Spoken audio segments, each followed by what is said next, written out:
Dear children, welcome back. Are you fine? Okay. Do you remember what we learned in the previous class? Yes, in the previous class we studied about democracy.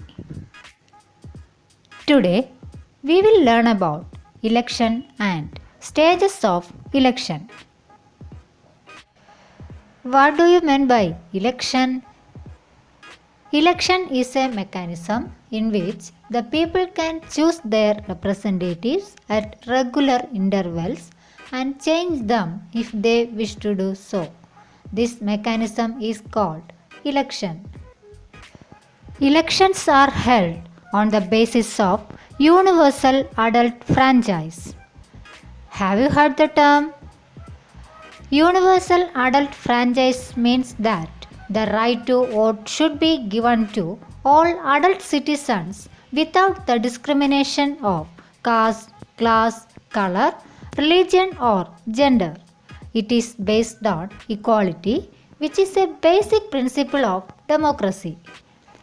Any citizen attained the age of 18 years has the right to vote in elections.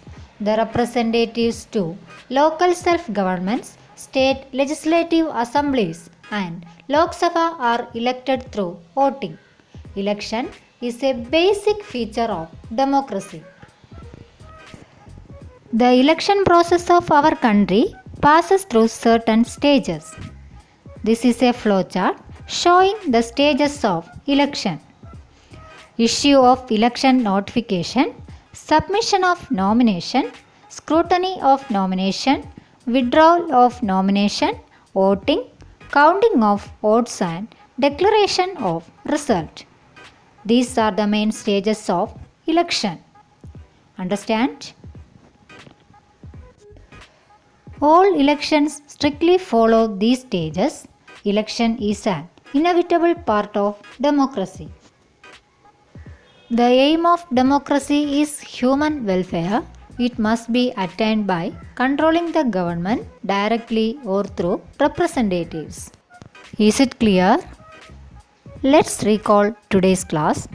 Today we have discussed about election and stages of election. Elections are held on the basis of universal adult franchise.